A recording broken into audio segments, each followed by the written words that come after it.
Radhe Radhe everyone.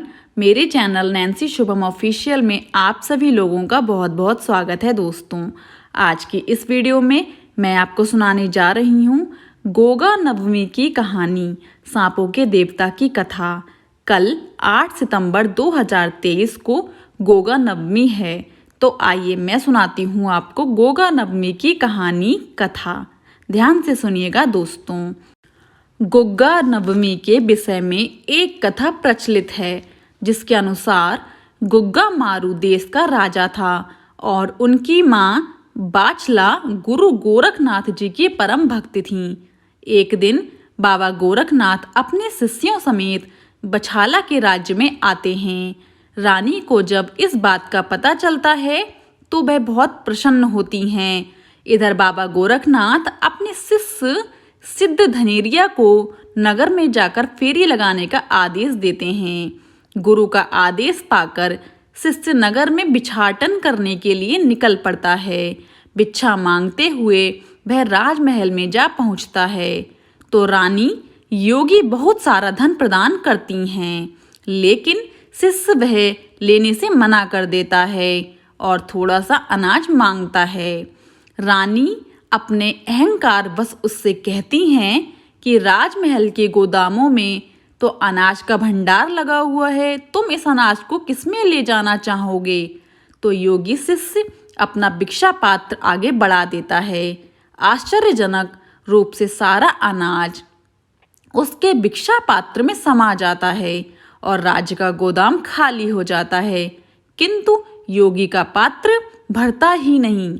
तब रानी उन योगी जन की शक्ति के समक्ष नतमस्तक हो जाती हैं और उनसे क्षमा याचना की गुहार लगाती हैं।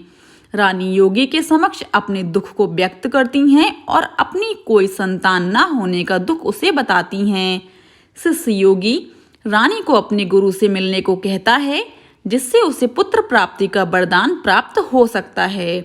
यह बात सुनकर रानी अगली सुबह जब वह गुरु के आश्रम जाने को तैयार होती हैं, तभी उसकी बहन काचला वहां पहुंचकर उसका सारा भेद ले लेती है और गुरु गोरखनाथ के पास पहले पहुंचकर उससे दोनों फल ग्रहण कर लेती है। परंतु जब रानी उनके पास फल के लिए जाती है तो गुरु सारा भेद जानने पर पुनः गोरखनाथ रानी को फल प्रदान करते हैं और आशीर्वाद देते हैं कि उसका पुत्र वीर तथा नागों को वंश में करने वाला तथा सिद्धों को शिरोमणि होगा। इस प्रकार रानी को पुत्र रत्न की प्राप्ति होती है। उस बालक का नाम गुग्गा रखा जाता है। कुछ समय पश्चात जब गुग्गा के विवाह के लिए गौड़ बंगाल के राजा मालप की बेटी सूर्यल को चुना गया, परंतु राजा ने अपनी बेटी की शादी गुग्गा से करवाने से मना कर दिया। इस बात से दुखी गुग्गा अपने गुरु गोरखनाथ जी के पास जाता है और उन्हें सारी घटना के बारे में बताता है। बाबा गोरखनाथ ने अपने शिष्य को दुखी देखकर उसकी सहायता हेतु बासुकी नाग से राजा की कन्या को विष प्रहार करवाते हैं। राजा के वैद्य उस विष का तोड़ नहीं जान पाते।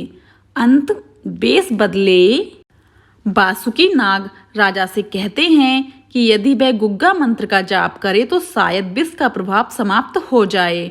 राजा गुगमंगल मंत्र का प्रयोग विष उतारने के लिए करते हैं। देखते ही देखते राजा की बेटी सूर्यल विष के प्रभाव से मुक्त हो जाती है और राजा अपने कथन अनुसार अपनी पुत्री का विवाह गुगमल से करवा देता है। गोगा नवमी की पूजा हिमाचल प्रदेश, पंजाब और हरियाणा के कुछ इलाकों में होती है। गोगा नवमी का त्योहार एक दिन नहीं बल्कि 8 दिन तक मनाया जाता है। इस दिन गोगा देवता के मंदिर में पूजा की जाती है और प्रसाद चढ़ाया जाता है। प्रसाद के रूप में रोट और चावल का आटा चढ़ाते हैं।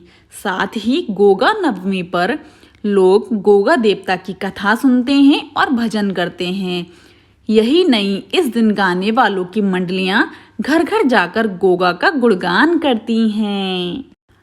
तो दोस्तों, ये थी हमारी गोगा नवमी की कहानी। अगर आपको मेरी यह व्रत कथा पसंद आई हो तो आप मेरे चैनल को लाइक, शेयर एंड सब्सक्राइब जरूर कीजिएगा and also press the bell icon, ताकि मेरी कोई भी वीडियो आए आपको नोटिफिकेशन तुरंत मिल जाए। राधे राधे एवरीवन।